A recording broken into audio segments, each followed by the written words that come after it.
Hello, and welcome to the Orthodontic Products Podcast. I'm your host, Alison Werner. As we start the new year, I know you all want to see revenue growth in 2025, but struggle with how to do things differently to really impact change, especially if you're part of a large practice or orthodontic support organization. But here's where technology can come in.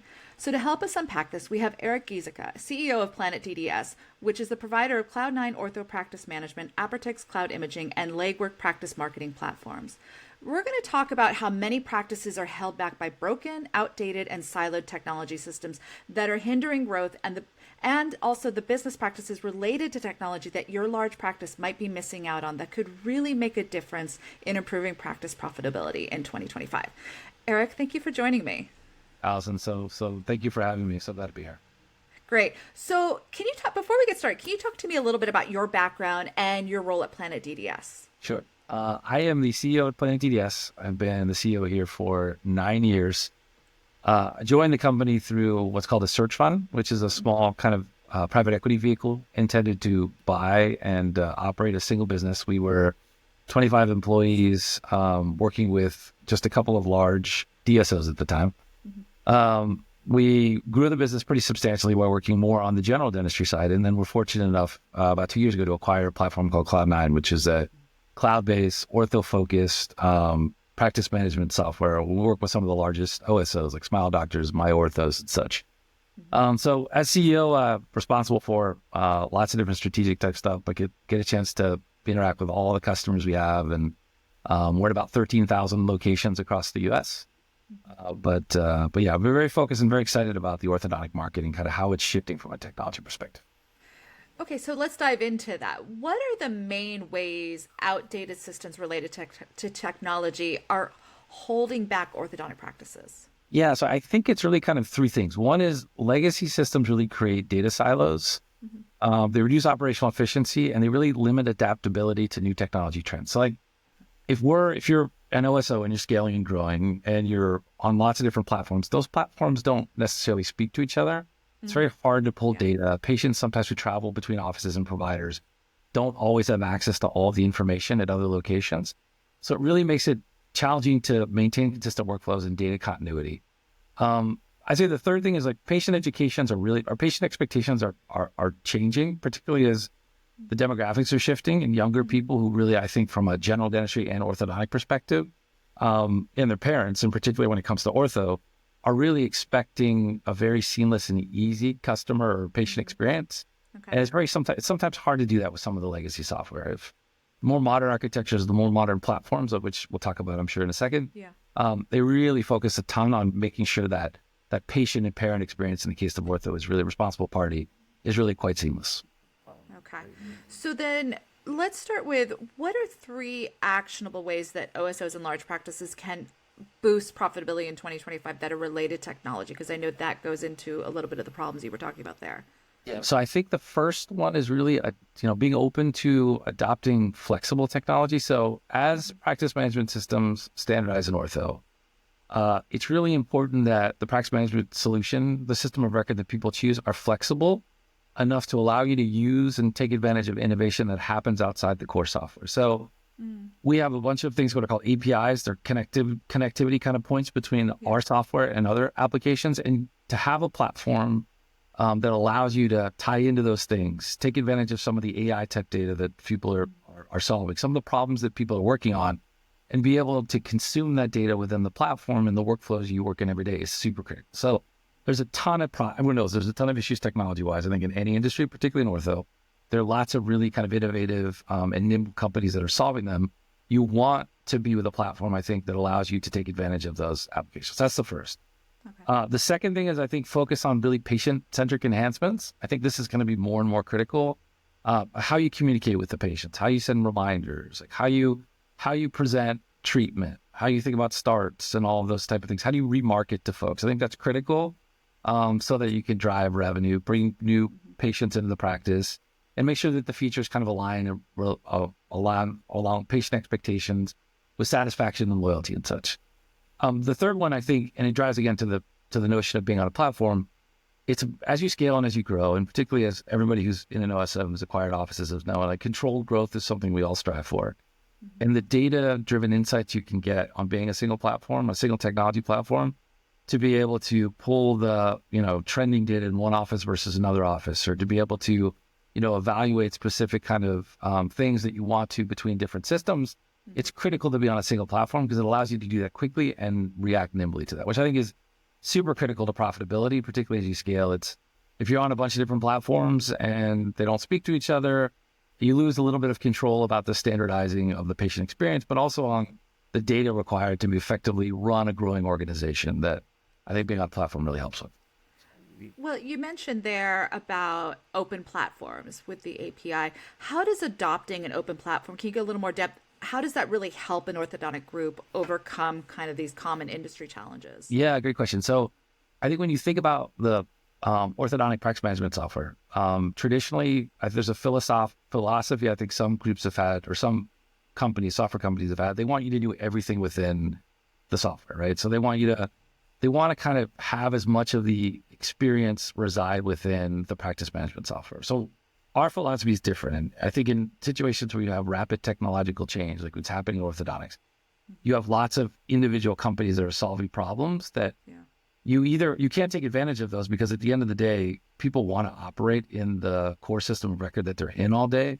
They don't want to move from, Cloud9 ortho software to another platform. They want to actually consume the information in the practice management. So being an open platform allows you to get the best of both worlds. You get to be in the system that you like to operate in every day that you're used to. And change management, of course, is super hard. But you also get the insights, technology, and problems that are being solved by other platforms. We're just connecting through the data through the API. So it gives you the ability to be in a single platform, but still take advantage of innovation. Okay.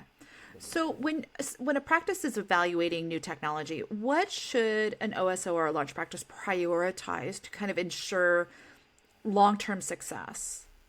So I think it is, I think when you think about the practice management software you use, it's super critical because it has to be the right partner. It has to understand what your needs are. It has to, I think, be flexible and open in like the way we discuss when it comes to being a platform. It has to be scalable. So I think you pick a partner that has shown and demonstrated the ability to support organizations that you might aspirationally want to look like, larger OSOs. If you're multi-specialty OSOs and DSOs, the capability of being able to intertwine practice management software, traditional with multi-specialty with ortho.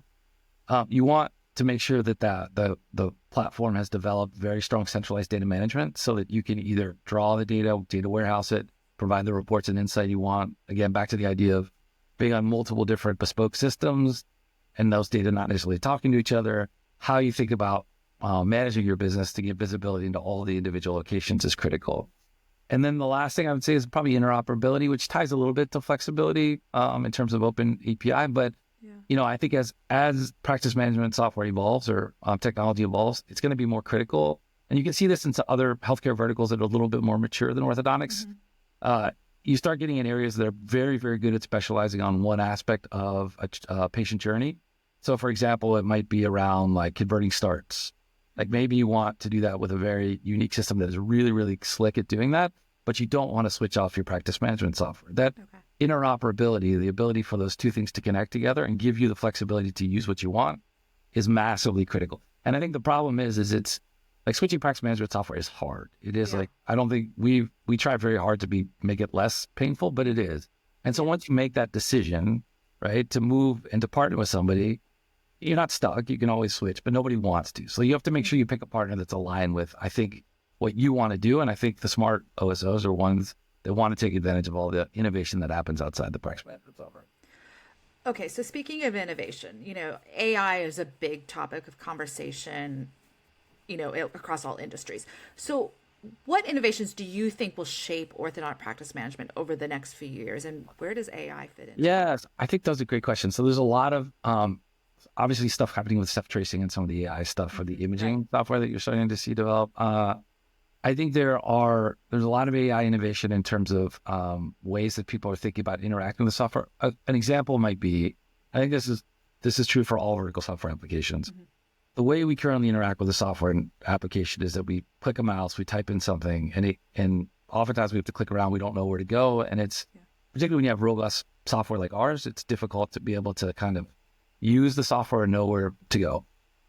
I think the world is going to move where AI is going to help you predict some of that stuff. So in other words, if you wanted to get a list of all patients what owe you an outstanding balance to send them a notice, right? Right now in software, you go in, you find the report, you create the segment, you create the list, you send them all a text message. It's 10 steps. And you have to know how to do all those 10 steps in order to do it correctly. What if you were able just to, basically even speak or type and say, give me a list of all patients that owe me money, send them a text message. So how you interact, and the AI applications, the backend AI large language models, of which are innovating across all different types of vertical software, are going to make it so much easier for you to be able to ultimately get the outcome of what you want without having to understand and know how to use every aspect of the software application. So I think that's the case in our software. It's a case across the board, but I think it's massively exciting in terms of what AI is doing. Okay. So what is the main takeaway you'd like OSOs and large group practices to gain from this conversation? So I think it's, I think get on my opinion, I'm a bit biased because it's what we do for a living, but I think being on a standardized platform is massively beneficial if you're trying to operationalize, standardize, ensure consistent and high quality patient care, be able to grow. Like I think there's never a good time to take the pain of switching software. The sooner you do it in your growth journey, the easier it is, because once you're on a platform, whether it be our platform or another, it makes it so much easier to add that incremental office and makes the integration of that office so much easier. It also allows you to kind of, again, be able to use different technology if the philosophy of the practice management software is to be open. But I think it's like that. My recommendation I take away is like, I think everybody in their strategic planning should be evaluating when to do that and how to do that. And when ultimately you decide to move to a platform, be super thoughtful, check references, but make sure you pick a partner that is open to allowing you to use the things that you want to use going forward. And don't try to control all of the user experience within its application, because you don't want to get stuck in a closed system where this really cool software exists over here and suddenly you find out you can't use it because the data they require to operate exists within your practice management software. So be thoughtful and philosophically aligned in terms of the partner you choose. Well, Eric, thank you so much for taking the time to talk to us and sharing your knowledge on this. I think it's really important and should have some impact with making decisions about technology in the year ahead. Okay. Thanks, Alison, for having me. Thank you.